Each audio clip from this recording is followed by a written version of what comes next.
नमस्कार, आप देख रहे हैं जनसंसार न्यूज। मैं हूं रजत तिवारी। इंदौर में प्रशासन एक्शन मोड में नजर आ रहा है। कलेक्टर शिवम वर्मा की अध्यक्षता में आयोजित टीएल बैठक में सीएम हेल्पलाइन, प्राथमिकता योजनाएं और जल गंगा संवर्धन अभियान की सख्ती से समीक्षा की गई। लापरवाही बरतने वाले अधिकारियों पर कार्रवाई के निर्देश भी दिए गए। सोमवार को कलेक्टर कार्यालय में आयोजित टीएल बैठक में कलेक्टर शिवम वर्मा ने जिले की व्यवस्थाओं को लेकर कड़ा रुख अपनाया। बैठक में सीएम हेल्पलाइन के लंबित और विलंबित मामलों की गहन से समीक्षा की गई। कलेक्टर ने स्पष्ट निर्देश दिए कि शिकायतों का समय सीमा में निराकरण सुनिश्चित किया जाए, अन्यथा संबंधित अधिकारियों पर सख्त कार्रवाई होगी। लगातार लापरवाही बरतने वाले अधिकारियों को नोटिस जारी करने और पेनल्टी लगाने के निर्देश भी दिए। कलेक्टर ने कहा कि शासन की प्राथमिकता वाली योजनाओं में किसी भी तरह की ढिलाई स्वीकार नहीं की जाएगी। वहीं जलगंगा संवर्धन अभियान को लेकर भी प्रशासन पूरी तरह सक्रिय नजर आया। कलेक्टर ने जिले में चल रहे जल संरक्षण कार्यों को तेज करने के निर्देश दिए ताकि भूजल स्तर में सुधार हो सके। इसके साथ ही प्राचीन कुओं, बावड़ियों और अन्य जल सुविधाओं के संरक्षण और सौंदर्यीकरण पर भी जोर दिया, जिससे यह स्थल आम जन के लिए उपयोगी बन सके।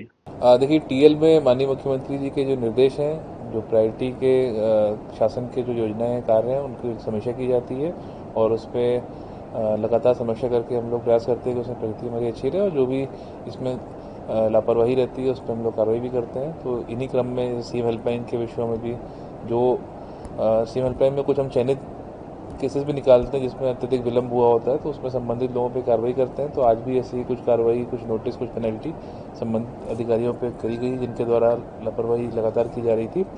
साथ ही साथ जलगंगा संवर्धन अभियान के तहत हमारे यहाँ चूँकि हमारे ज़िले में भी काम हो रहा है तो उन कार्यों को तेज़ी से आगे बढ़ाना, क्योंकि माननीय मुख्यमंत्री जी के स्पष्ट निर्देश हैं कि इस ग्रीष्म काल में जलगंगा संवर्धन में कार्य करना, जिससे हमारी जो जल संरचनाएं हैं और जो ग्राउंड वाटर है उसको रिचार्ज कर सकें हम लोग। तो इस पर कार्य चल ही रहा है और साथ ही साथ जलगंगा संवर्धन के माध्यम से हम इन सभी जो जल संरचनाएं हैं या जो हमारे प्राचीन कुएं बावड़ी हैं इनको एक आदर्श स्थान के रूप में, एक आमोद प्रमोद के स्थान के रूप में या एक आदर्श एक धार्मिक स्थल के रूप में भी उसको हम लोग प्रयास कर रहे हैं कि वो विकसित हो सके ताकि लोग वहाँ पर आके बैठ सकें और इसका पूरा लाभ ले सकें। तो इसकी हम लोग की तैयारी चल रही है।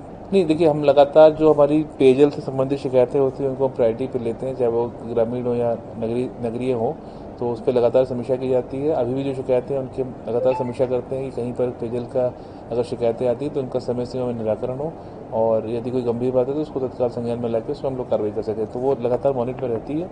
शिकायतें जरूर बढ़ी हैं लेकिन उनकी लगातार हम उसकी समीक्षा कर उसका रेजोल्यूशन करा रहे हैं। जी बिल्कुल, देखिए सीएम हेल्पलाइन में जहाँ जहाँ भी लापरवाही अगर होती है तो उस पर तत्काल कार्रवाई करने के निर्देश हैं और इसकी मॉनिटरिंग माननीय मुख्यमंत्री जी करते हैं। तो हम लगातार इस पर अच्छा कार्य करते हैं जिससे सभी शिकायतकर्ताओं का क्वालिटी डिस्पोजल हो और उनकी शिकायतों का निराकरण हो।